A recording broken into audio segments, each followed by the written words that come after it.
Warning, the following audio transmission is based on theory and is intended for entertainment purposes only.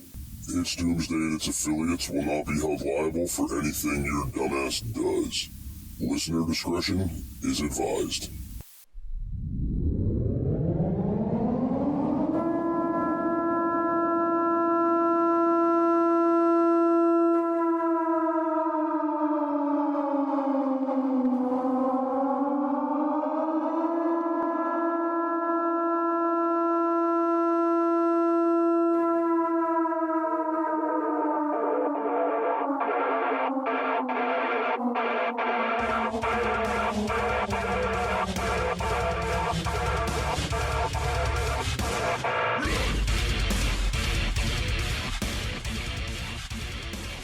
Welcome, everybody, to It's Doomsday podcast. Today is December 4th, 2022. Time is 7:04 p.m., and joining me, as always, is Al, Big Daddy Prep. What's going on, man? How are you? I'm better, Jester. I'm amongst the living. I didn't think I was going to be here this week, but the flu did not get me, so I'm still here, still alive, ready to go. That's awesome. I'm glad to hear you kicked the flu in the ass. That is good to hear. And, guys, tonight's topic is leadership in the apocalypse, and we have a special guest to come in to talk to us about apocalypse leadership, and that is the Local Prepper. What's up, Local Prepper? How you doing? Just another day, my friend. I'm doing super. How about you? Oh, I'm doing great. We don't get to have a third person into the show all that often, so I always get really excited for these. So I think maybe we should start with why we pulled you in for this. Your background in leadership, if you want to give the listeners a little bit of that. My background's actually pretty simple. I spent 20 years in the Marine Corps, most of the time as some form of infantryman in different military occupational specialties. Spent a lot of time, finding, leading, recruiting, interfacing with young men and women who needed guidance in their lives, and I just happened to be in an occupational field that allowed me to do that. And then, like I said, I did that for about 20 years. And then after that, I went into government contracting with the Department of Defense, and then actually ended up doing a lot of I wouldn't say counseling, but I would say guidance for Marines that were exiting service and, basically guys with PTSD and things of that nature. It also doesn't hurt that I've got 6 kids and 15 grandchildren, so I know a little bit about the human spirit. I had no idea you had 6 kids and all those grandchildren. I don't know how you keep up with that. Wow. I don't remember any of their names. Jeez. Well, first of all, I'd like to say to you, thank you for your service to the country, because some of my best friends and friends that I've dealt with my entire life have been Marines. So believe me, you're amongst a friend here. I love the Marines. That's where I would have gone if I'd gone to military myself. Also, on top of that, let me say this: having 6 kids, you need an award for that too on your own. I give you that much. So thank you for your service, and thank you for raising 6 kids, and that's a big thing nowadays. Cool. Yes, absolutely. So Al and I have spoke before on the show about selecting people within your circle and what kind of people you'd want to have around you in a shit hits the fan apocalyptic situation. Now, one thing that it never presented to me was having that strong leadership capability. I mean, it's there in the back of my mind, but I know that I'm going to be in charge of my group at my house if shit really breaks bad. But Local Prepper, what qualities would you look for in selecting a leader, and what would the vetting process like that? What would that look like? As far as looking for somebody who's a leader, most leaders have common traits. They normally have a higher than average intelligence. They normally have very strong self-confidence. They are determined people. They have integrity, which I always believe is the highest level. And they have social skills. They have a social ability rating, but they have very good interpersonal skills, even if they're practiced, which is what I had to do because I was not a very social person coming up through the military. And then what was the other half of what you were talking about? I was wanting to know about the vetting process. Like, how would you vet somebody for a leadership position? Because this isn't like, going to be the manager at Walmart. This is a lawless society where there's no rules, there's no regulation, and shit's breaking bad all around you. I gotcha. Well, I mean, you would really have to look at the person as a whole. You can never truly know somebody, no matter how long you work with them. But I mean, if we're talking about apocalyptic type stuff, you really just have to. I would say the first step in the vetting process is put the guy to work and see if he'll do what you've asked him to do. Because if he's not willing to follow, then he's definitely not willing to lead. And if you do put him in a position of leadership, he will fail you. He will cause more problems than he's worth. I 100% agree with that, because I spent not 2 decades working in the prison system. And as I rose through the ranks, those that were the best supervisors, those were the best leaders, were the best followers too in the beginning. They had to be willing to cut their teeth at the bottom to get to the top. A lot of people that made it to the top that didn't cut their teeth the right way, when they got there, they didn't respect the position, or they didn't respect the people that were under them. There's a certain amount of I don't know, relationship that you have to have with those that are on your subordinates if you're going to be a supervisor or in any kind of leadership type position. And on to caveat on what Al just said, he worked in the prison system, so he knows this to be true. It's if you're talking about apocalyptic type stuff, you really would be operating in a very similar environment that we find in our prison systems. And the other side of what Al was talking about is that those people underneath that inexperienced or unrespected leader, they would never follow him. They would probably do everything in their power to get rid of him. 100% true. And that's a whole other side of this, having somebody in the leadership position that not everybody's trying to kill off too. That was something I didn't even think about. Oh yeah. Unfortunately, there are some scrupulous people in the world, and it's I've unfortunately had to deal with a few of them.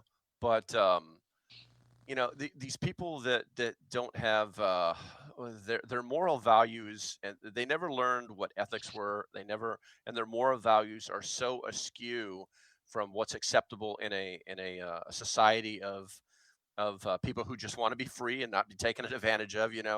They at every moment of their life are constantly trying to figure out how they can get something from you that is not theirs. That's just the way their minds work. So, putting somebody into a leadership position like that, he's probably 95% fail. They always said that 90% of the problems are caused by 10%, and 10% of the people cause 90% of the problems. And it's usually the truth. I mean, most people want to do the right thing, but there's always that certain percentage of people that don't. They're going to be a constant problem. They're going to bring down all the problems to you. It's a fact. Oh yeah. When I was coming up in the Marine Corps in the very beginning, I talked to some of my senior leadership, and back in those days, it was pretty much just shut up and get your work done. But from time to time, you'd have conversations with some of these guys that had been around, and one of them was one of my very first platoon sergeants, and he told me that, basically, because we always had our dirt bags. But he called it 10-80-10, and I've kind of stuck to that through my time in the military. I think society is very similar to it, and his idea was that basically in society, wherever you go, you're going to have 10% of the people that are going to be these stellar performers. They're going to get the job done all the time. They're going to be dependable and loyal people. And then you're going to have 80% of the people that just want to get along to go along, and they just want to have happy lives and not really have lots of responsibility. And then you're going to have that bottom 10% these are going to be the people that will try and take everything from you anytime they can. They'll take advantage of you. They're the kind of people that you don't trust to, go through somebody's pocketbook or even to even help you and on a remote task. So 10-80-10 has always worked for me. Gotcha. Very good to know. Very interesting. And I have always had this picture in my mind. It's the wolf of the group is going to be the one that takes over. The wolf or the sheepdog. You're going to have this two kinds of leadership. One guy that's the sheep or the sheepdog that wants to watch over the sheep, take care of them, make sure nothing bad happens to them. And then I feel you're going to have people in these apocalyptic leadership that are going to be these wolves that are going to come in there, they're going to rise to the top, and they're not going to give a shit about anybody else, and they're going to step on everybody to maintain and keep that position. And I would think in certain circumstances that would be good because you're going to do what needs to be done for the greater good. However, at the same time, when you're talking apocalyptic situations, when you're talking rationing food, rationing ammo, being fair about issuing out the security details, and just all these extra things that need to be done, I feel like a lot of people are going to break and they're going to put poor people into these leadership positions. Hey preppers, do you want 10% off survival food? Go to www.readywise.com and use code DOOM10 at checkout for 10% off all your survival food needs. Again, that's code DOOM10 at checkout at readywise.com, DOOM10 for 10% off at readywise.com.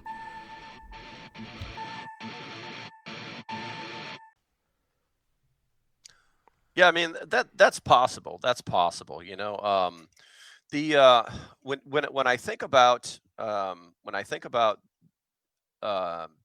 someone who may be placed into a leadership position, not somebody who's like the head of a household, and some of it can apply, but there's a couple of different types of leadership that psychologists have they like to define things for us, but it's very, very human. And one of the things that I look at is that if you watch any one of these TV shows about the end of the world and somebody who's in charge and whether they're good or they're bad, and I hate to say it, but right up there with the The Walking Dead, you had two different completely polar opposite types of leaderships. You had old Rick Grimes, and he was the guy, he didn't want to be the leader. He was just trying to do the right thing. And then people basically said, hey, this guy's got his stuff together. We're just going to follow him.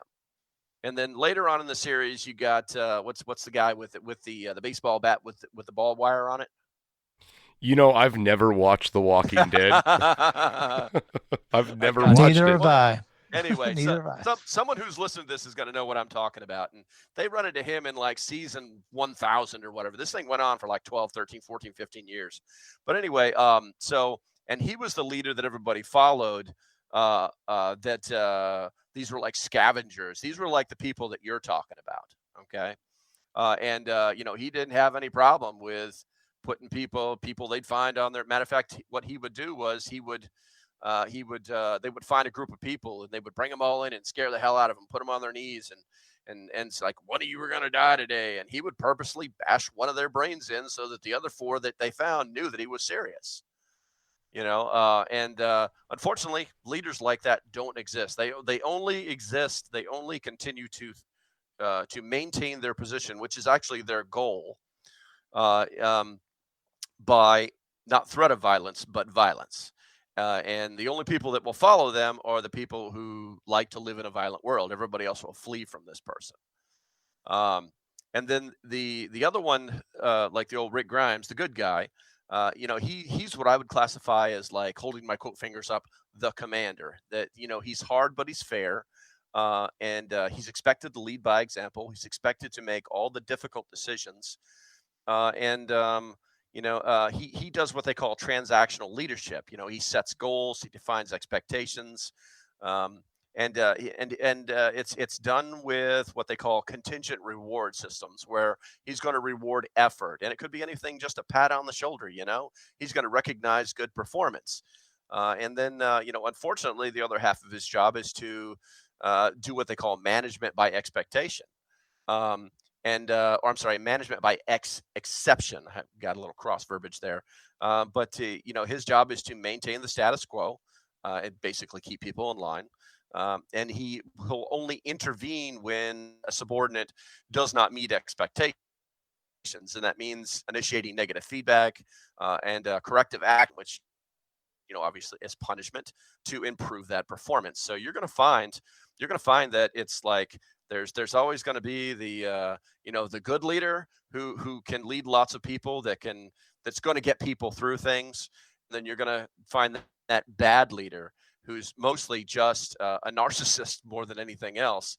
And he is going to lead people through things, and he could very well be very successful in his position as a leader, but it's likely through violence and intimidation, and the good people will flee and the bad people will stay, and those bad people will stay around him as long as they can, because there's the possibility that something that they want in life is being fed versus trying to be a good person, which is, the end goal of survival. I don't think anybody ever said, I wanted to survive the apocalypse by being a really bad person. I do have to say there are probably people out there with that mentality. I've ran into some people that said, I want to be this big scary guy during the apocalypse because no one will mess with me and no one will get out of line. And I've had this conversation with people before, and I've told these people, I was like, you realize that's just going to make everybody turn against you, right? Like, there's nothing protecting you at that point. You can't call 911. There's no police. You're as good as dead if you start pissing off whatever community you're involved with. Some of the scariest people I ever met in the prison system, working in the prison system over them 20 years, were the people that were the most, you look at him, you go, hey, what's he running? He's not running anything but his mouth. They probably take his commissary at night. There was a little old guy. He wasn't maybe 5'2", maybe 135 pounds. We used to call him Murder Man because he had stabbed, I don't know how many people in his time that he had been in prison. And you didn't take anything from him, and he didn't take anything from anybody walking on 2 feet. And that's the kind of guy right there that they feared what he would do. And he had shown them in the past. But that's not the kind of leadership skills that you're looking for. But yeah, fear and intimidation does work to some extent, but it doesn't work for very long. But I was the kind of leader that didn't lead because I wanted to. I really didn't want to get to a leadership position when I came to work in the prison system. I really wanted to just have a job. I didn't really want to go up the ladder. But as I went up the ladder a little bit further, I was like, okay, this isn't so bad. Oh, this is so bad. And then I kind of got shoved into it. That's where I was for years. So, yeah, there's a lot of people who are going to be reluctant leaders out there that just find out that, I'm going to have to do something. Somebody's got to do something here. Somebody's got to lead these people. That's a scary proposition too, because if you have no skills doing this, even if you might be good at it, you don't know you're good at it. It's kind of like walking out on a limb and saw it off behind you, Mm-hmm. Yeah, and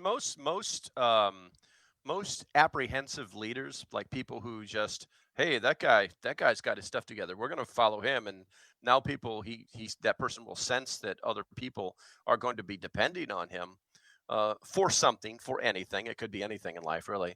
But now this apprehensive leader, he's going to be that person that's, in the beginning, he's going to be just putting out all sorts of fires until he figures out the lay of the land, the way things work, and then at that point, they might just say, hey guys, listen, this is too much. I'm just trying to breathe here, and I can't take this anymore.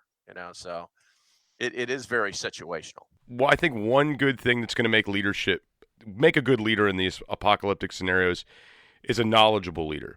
Someone who has the power to do things. They're going to want to follow this guy, and they're going to want to keep him alive based on the knowledge that he possesses. So again, being this big, scary, bad guy that's keeping everybody in line, I don't think is going to work. I think it's going to be that guy that knows everything, that could teach people, and has that valuable knowledge that's keeping everybody alive. Does that make sense? Yeah, I mean, it does to an extent, but that's kind of skills. There's a thing called situational leadership, and it's based on competence level versus motivation level. There's a lot to be said for people that are motivated, that have high levels of confidence and willingness to get a task done. A very quick story. 29 Palms, California, combined arm exercise. Marines are down there on the ground waiting to be signaled to move because machine gun fire is covering the targets for them. This is basic military doctrine. So in order to get them to shift fire so that to the right, so that the Marines can move it up on the left, there's got to be some kind of signal. Well, the platoon sergeant was doing his job that day, and I watched this young staff sergeant pick up the flag and start running right towards the edge of the bullets with this giant flag. And the machine gunners on Machine Gunner Hill saw this and immediately started shifting their fire to the right in front of that guy. So that, and everybody else saw that, so they started moving behind him. Now, why do I bring this story up? It's simple. People will follow those that are motivated, confident, and have the willingness to accomplish a task or mission. They will not follow people that want to sit in a chair and be a king and say, "Kiss my ring." So motivational level is always stronger in leaders than actual competence is, because competence is based off of skill. We always hear about like, you're going to build your mag, and what are you looking for? Well, we want to find a doctor. We want to find a guy who's good at security. We want to find a guy who knows how to cook and can, and another guy who's a carpenter. These are all these skills that we hear about all the time. But no one ever says we want to find a guy who really knows how to lead people, and that's because everything is skill based and not motivational based. Does that make sense? No, it absolutely does. I never once thought, like, as I'm building my circle, hey, I need a leader. That's not something that goes through my head. And I always see these people online, though, they're always kind of saying, hey, where can I hook up with other preppers? And, where do I go online to find like-minded people in my area who are doing this? And they're not admitting it in the moment, but I wonder if that's why. I wonder if they're looking for that sense of leadership. Well, I believe that they are. But I also believe that they're scared of that, because there's the stereotype of, OPSEC and people knowing where your stuff is, and, things like that. But what they are looking for a community. What they're really looking for is they're looking for the 5 other families they're in their cul-de-sac to think exactly the way that they do, and that just doesn't happen. Makes a lot of sense. Al, are you still with us? You've been kind of quiet for a while. Okay. Well, I was just fixing to say, when he said the 5 other families in their cul-de-sac to think the same way. I am blessed. I live here in Arkansas, where a lot of people here are preppers and have a prepper mindset. And no, not all of us in the same cul-de-sac think the same way, but there is a very similar mindset in this general area that I live in. But my God, after I get to talking to other preppers in other areas, and they tell me how they live in an area that's got many liberal leaning people in that area and stuff, I'm like, my gosh, you'd like to belong to a community, I know. And I mean, we kind of do here. A lot of us get along. A lot of us think the same way around where I'm at. I'm blessed like that. But you're right. It's hard to find a group of people. And I think there's a lot of people that are looking to be led. They're not looking to lead themselves. They're looking to, like, show me where to go. And yeah, it's people are looking for something to fall behind. How's that whole thing go? Run it up the flagpole and see if anybody salutes it. It's that kind of thing. They want somebody that they can follow instead of actually going out and maybe having to lead themselves. Well, it's difficult to do anything in a community, because, like I said, some people are scared, but the other side of that too is a lot of people are assuming that they have to lead themselves through these situations.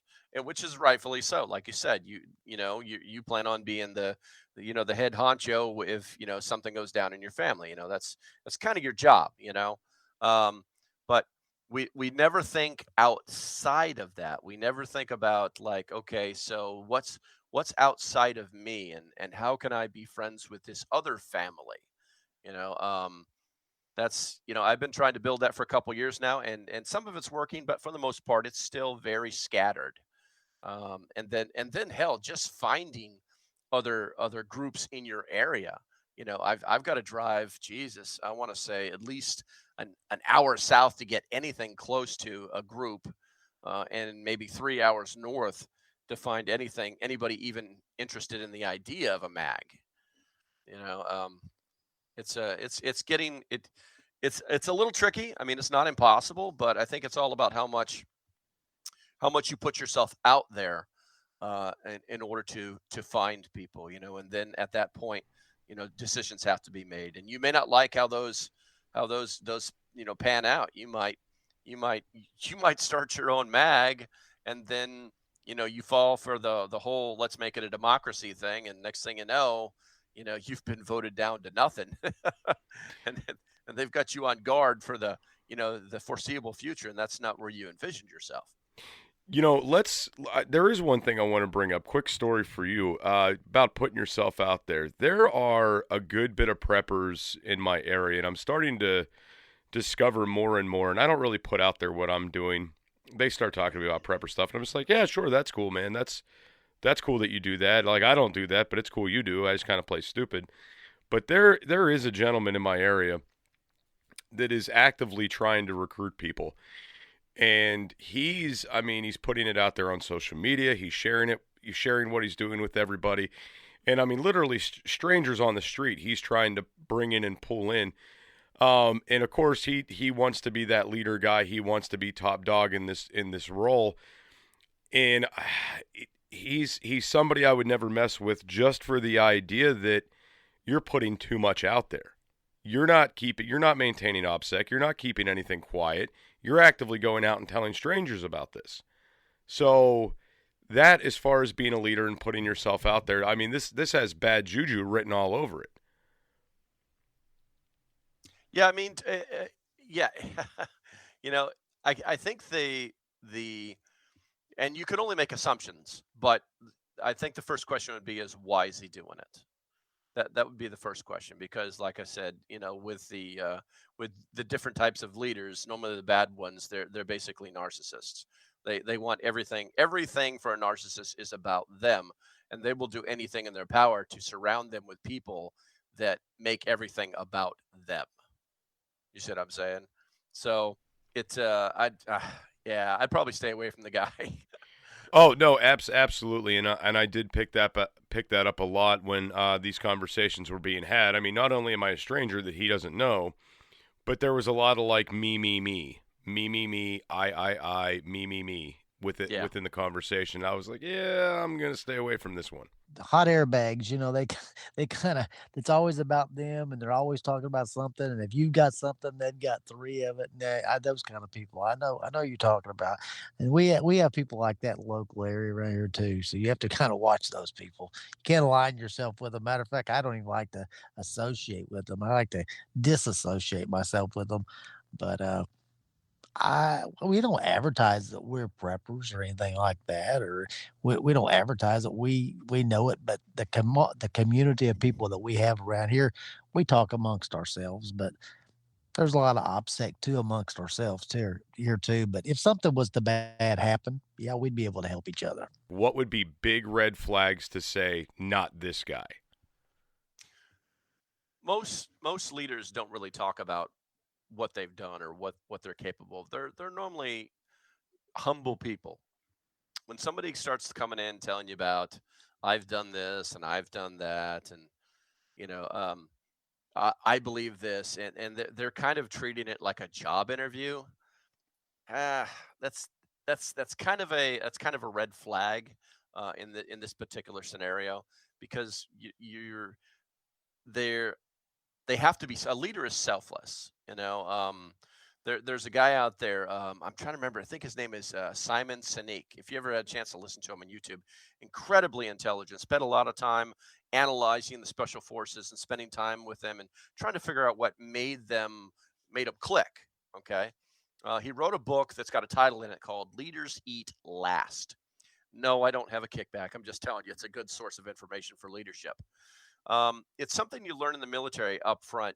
When the chow, you're out in the field, right? And you've been doing whatever you're doing, and the chow truck shows up, and the cooks get everything set up. The very first people that go to the front of that line are the privates, the guys at the lowest rank. And then they go right up through that length. They get in line just like that, E1, E2, E3, all the way from the bottom all the way to the top. All the NCOs and staff NCOs, they're moving towards the back of the line, and you're talking a company of about 160 Marines, and then at the very end of that, there's the platoon commanders and the company commanders, and the company commander is going to eat last. And you know what? If they didn't bring enough chow, those guys don't eat. And the reason is because they expect these guys to do their jobs, but they expect to be treated with respect and be given the tools that they need to perform those jobs, right? And one of those is food and energy. You know what I'm saying?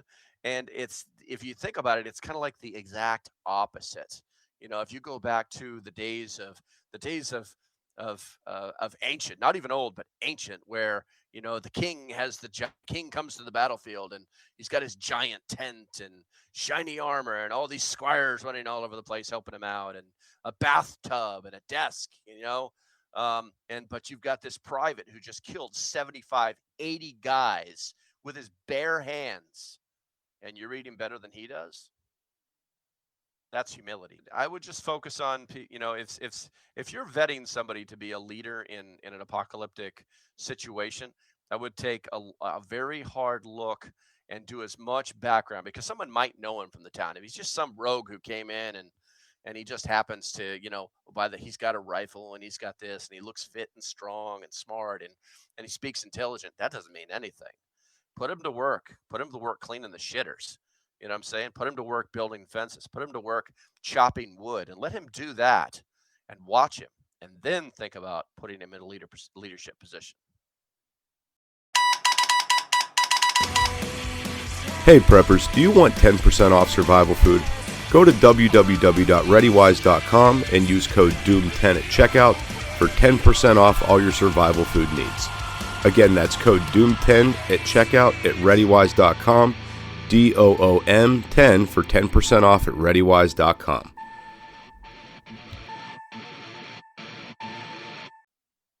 Right, that in itself makes a lot of sense. And I mean, one thing I've learned, and I wasn't in the military, was in a paramilitary academy, but not in the military. But some of the best bosses I had just in the private sector would work right beside you. Like, it was really interesting when I'd be working on a job and I had, the owner of the company come out and swing a sledgehammer next to me, knowing that they had a bunch of peons to do that for them, but they still came out and participated. It was a rarity we didn't see often, but it did make for great leadership, right? To see the bosses coming out and working just as hard as you are. So that would be something I would be looking for within a leader is, who's going to get down and dirty with us, who's going to be out here, like you said, scrubbing the toilets, etc. Who's that guy going to be? That's what I'd be looking for. Yeah. I agree with you. One of the worst things you could ever do in the prison system was to actually feed chow. And chow was one of my favorite things to do, and it was one of the dirtiest, nastiest jobs you'd ever have. But I always would take the new officers that worked for me and those that were new to my shift and stuff, and I would go down and feed chow with them. Like, none of the other captains feed chow. Why do you? I said, because I want you to do it right. And if you watch me do it right, then you'll do it right. And then when I come here every day, I'll see you do it right. Yeah. And that's exactly what I did, Yeah, that's leadership by example. That actually follows something called PESOs: prepare, explain, show, observe, supervise. It's the basis for all educational leadership. I was doing something right. I just didn't know how I was doing it. Doesn't matter. See, that's the magical thing. Listen, man, this all comes back down to human nature. If you're looking somebody dead in the eye, you can look at them and you can tell, not if they're a bad person or not if they're going to be a good leader, but if they're shifty, if they're questionable, if they have a problem. We pick up on these things. We don't have to be trained body language analysts. You know what I'm saying? Human beings can pick up on these things. I mean, unless the guy's a professional liar, which I'm sure you saw 1,000 of those, Al. But yes. I mean, and like I said, it's not like they're not all. I mean, unless you take all the professional liars and put them in a place called a prison, you're not going to see a professional liar very often. No, and to be honest with you, when you can gain the respect of those that are incarcerated and those that work for you that are there, you've done something. And I like to pride myself on that I learned people and I learned to command people well enough that what I was doing, that I could do both sides of the fence. So I was all right there. But this I didn't come from a military background. So let me ask you just a question real quick. When you're in the military, I know to a certain degree they want to breed leaders. They want leaders. Do they take you through certain training where they kind of cull those that are natural leaders from others, or is that something where you just kind of gravitate towards it? I never really understood that part, how they get the leadership that they pick out of the ranks. Yeah.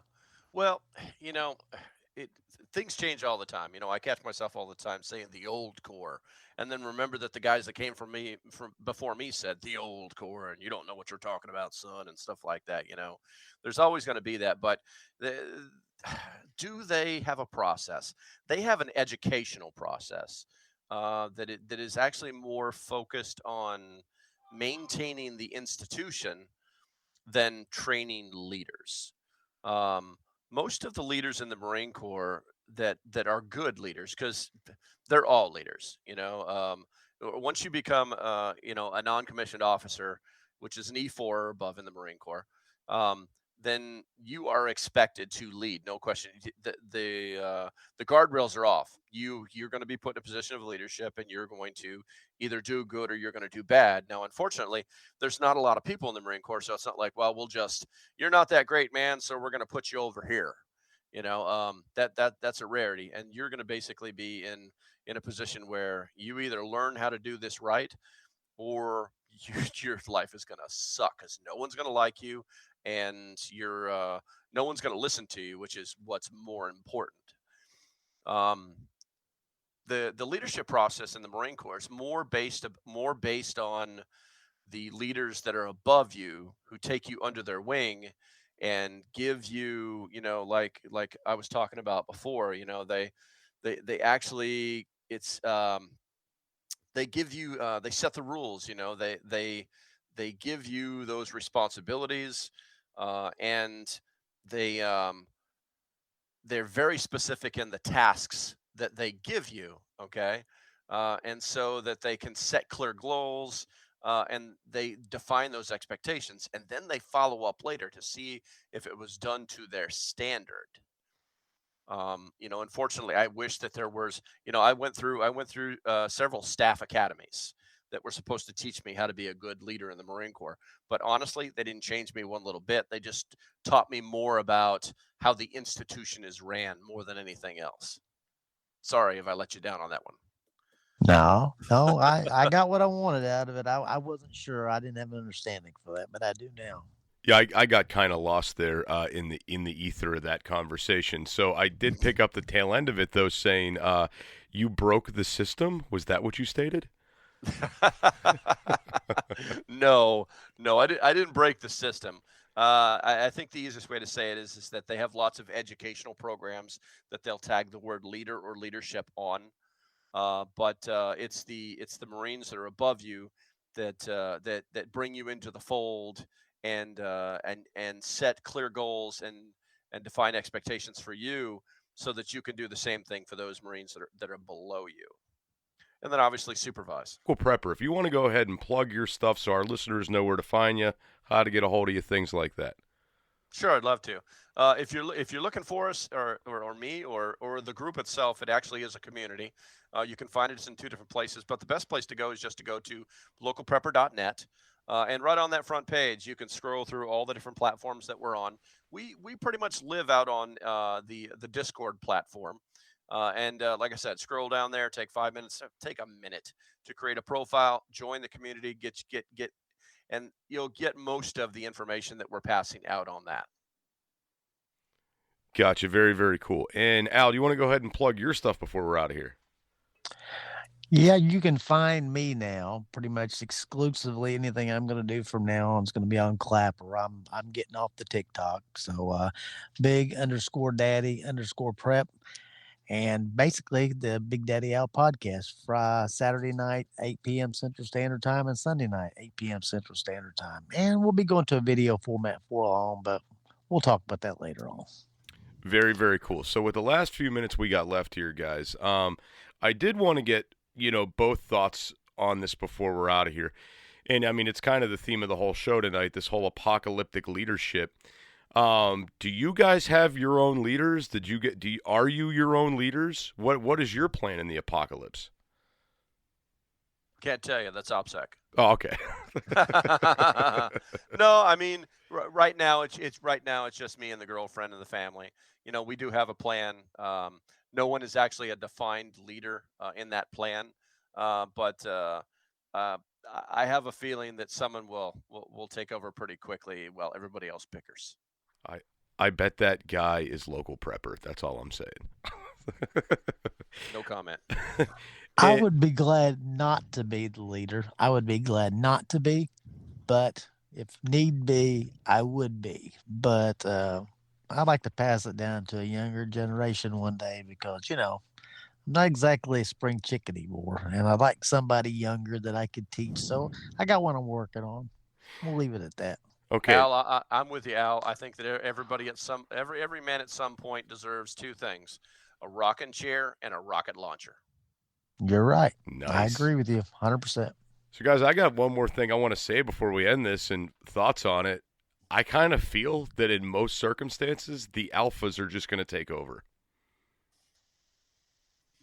Yeah, I think they will, or even worse, what'll happen is somebody who is pretending to be an alpha will take over, and then people will slowly figure out that they're just not a great person. Gotcha. And on that note, guys, we're out of here. We will see you on next week's episode.